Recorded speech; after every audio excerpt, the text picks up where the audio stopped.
xulbadu waxay caawisaa dhibaatooyinka dheefshiidka sida calool fadhiga iyo calool xanuunka. way ka caawinaysaa xulbada haddii caloosha ku fadhido kaleeto ama ay caloosha ku xanuunayso kaleeto. xulbada waxaa ku jira maadooyin si weyn loola dagaalamo caabuqa. waxay macnaha aad u yareysaa caabuqa, ay aad u yareysaa oo sanka kaleeto sidoo kaleeto oo xulbadu waxay nadiifisaa gudaha sanka dulduleelka. marka insha Allah bismillah. assalaamu calaykum waraxmatullaahi wabarakaatu. asxaabta qaaliga ah soo dhawaada meel walba aad joogtiin. asxaabii channelku waa Qurux Dumar Official 2.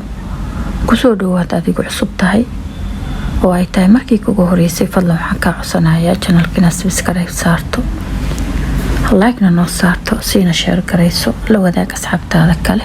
asxaabta qaaliga ah soo wada dhawaada ayaan idin leeyahay dhammaantiin. asxaab badan oo cusubna waa nagu soo biirtay, soo dhawaada. asxaabtii hore nala joogtana sidoo kaleeto aada u mahadsantihiin. asxaabtii imaan doonto intaba soo dhawaada ayaan idin leeyahay. yaan la ismartiyeen asxaabay, minankeeni waaye, ha ismartiyeenina insha Allah. asxaabta qaaliga waxaan rajeynayaa videogan inaan like fara badan aad saari doontaan haddii ilaahay idmo insha Allah. waan rajeynayaa insha Allah. asxaabta qaaliga ah maanta isqurxin ma idin wado insha Allah, laakiin waxaan rabaa inaan 1 iyo 2 ka dhaho faa'iidada ay leedahay xulbada. sida title-ka wax ka soo aragteen, xulbada iyo faa'iidadeeda ayaan rabaa inaan ka hadlo haddii alla idmo insha Allah. 1 iyo 2 ka dhaho. xulbada faa'iidadeeda lama soo koobi karo, oo maxaa la mid la soo koobi karo ma ahan.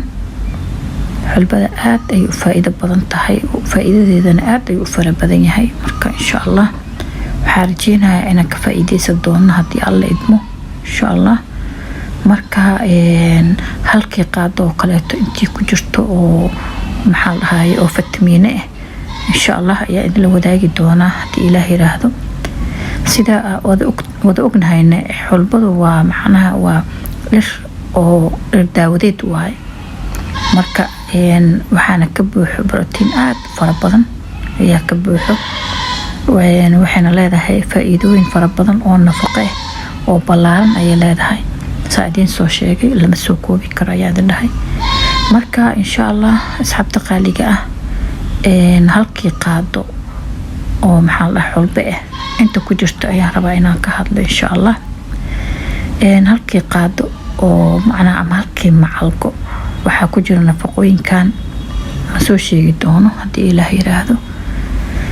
35.5 oo calories ayaa ku jiro halkii qaado ama halkii macalgo ayaa ku jiro. 6.4 gram oo maxaa carbohydrate ayaa ku jiro. 2.5 gram oo protein ayaa ku jiro, waa halkii qaado ama halkii malqacdood. 1.7 oo gram oo dufan ayaa ku jirto. 2 gram oo fiber ayaa ku jiro. 3.7 gram oo bir ayaa ku jirto. 21 gram oo macdanta magnesiumka ayaa ku jiro.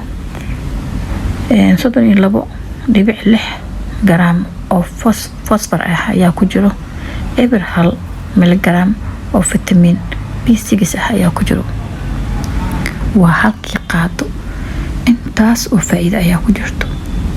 marka xulbadana qadarkeeda aad ay u yar yahay markii lacag ahaan laga soo bixinayo. marka insha Allah intaas oo dhan ayaa ku jirto aan ka faa'iideysano. haddii ahaan lahayd in wajiga la marsado faa'iido fara badan ku jirto. haddii ahaan lahayd in la cuno sidoo kale inta idin sheegay ayaa ku jiro. marka faa'iidooyinka caafimaad ee xulbada 1 iyo 2 ayaan ka dhigi doonaa haddii Ilaahay idmo insha Allah. ila socda. xulbadu waxay caawisaa dhibaatooyinka dheefshiidka sida calool fadhiga iyo calool xanuunka. way ka caawinaysaa xulbada haddii caloosha ku fadhido kaleeto ama ay caloosha ku xanuunayso kaleeto. xulbada waxaa ku jira maadooyin si weyn loola dagaalamo caabuqa. Sidaa awgeed waxaa si aad waxay macnaha aad u yareysaa caabuqa, ay aad u yareysaa caabuqa oo sanka oo kaleeto. sidoo kaleeto oo xulbadu waxay nadiifisaa gudaha sanka dulduleelka. marka insha Allah faa'iideed lama soo koobi karo. xulbadu waxaa lagu daaweeyaa qumanka oo kaleeto, waa lagu daaweeyaa. marka insha Allah xulbadu waxaa lagu daaweeyaa nabraha qofka sokorta qabo kale. xulbada waa lagu daaweeyaa.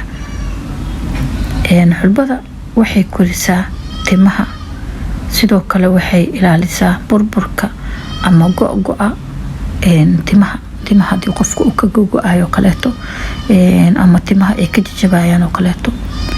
xulbada aad ay ugu wanaagsan tahay markii aad ka subsato kareem oo macnaha arabta timahaaga inay kaa jajabayaan oo kaleeto, aad ay ugu wanaagsan tahay.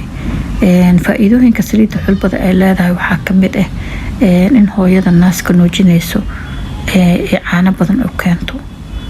waa hooyada naaska nuujinayso caano badan, haddii saliiddaas isticmaasho caano badan ayay ka helaysaa. cunugaas caano badan ayuu u helayaa. maxaa la dhahay haweenka caadada qabo, caadada ay dhibto kaleeto, aad ayay ugu wanaagsan tahay. marka xulbada faa'iidadiisa hore idinkugu sheegay, halkaan laguma soo koobi karo. xulbada waxaa kale u fiican tahay dadka raba inay cayilaan oo kaleeto, oo rabo inay ama wejiga markay kareem ka subsadaan oo kaleeto wejiga ay marsadaan, wejiga uu cayilinayaa. marka maxaa la isticmaasho dhanka cunitaanka oo kale oo isticmaasho, waad ku cayilaysaa. xulbada aad loogu cayilaa, siiba ilmaha yaryarka xataa aad ay ugu kobcaan, ay ugu cayilaan.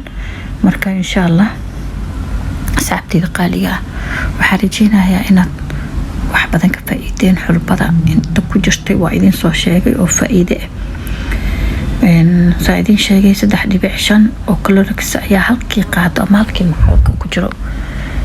6.4 gram oo carbohydrate ah ayaa ku jiro. waa 6.4 gram oo carbohydrate ah, 2.5 gram oo protein ah, 7 gram oo dufan ah, 2.7 gram oo fiber ah, 3.7 gram oo bir ah, 21 miligram oo macdanta magnesiumka, 32.6 gram oo fosfor ah, 1 miligram vitamin B6 ah.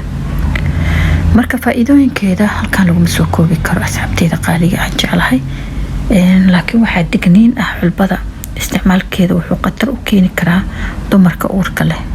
haddii aad uur leedahay ma isticmaali kartid xulbada insha Allah. xulbada waxa ay ururisaa minka ama ilma galeenka ay ururisaa. marka inta kaliya waxay isticmaali karaan idin sheeg waa dumarka uurka leh.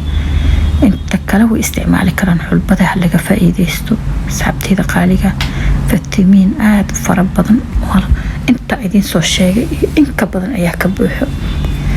marka insha Allah waa dhir daawadeed waaye, ka faa'iideysta asxaabtayda qaaliga insha Allah. waxaan rajeynayaa inaad ka faa'iideysan doontiin channelkane. aad subscribe saari doontaan. subscribe-ka asxaabta qaaliga faa'iido fara badan ayuu noo leeyahay. nagu soo biir oo 10 kun gaarsii insha Allah. haddii aad igu cusub tahay waaye like-ta saar, ayadana waxay faa'iido noogu leedahay. fiidiyowga meelo fara badan ayaa laga arkayaa insha Allah. siina share garee asxaab badan oo asxaabtaada ah, waxaa laga yaabaa inay ka faa'iideystaan. u share garee. marka waxaan rajeynayaa asxaabtayda qaaliga aan jeclahay inaad subscribe-ka iyo like-ta iyo share-ka intaba nagu caawi doontiin haddii alla idmo asxaabtayda insha Allah. asxaabtayda qaaliga waa idinka sii tagayaa. waxaan idinkaga sii tagayaa salaamta islaamka. assalaamu calaykum waraxmatullaahi wabarakaatu. isku soo noqod dambe oo xiiso leh.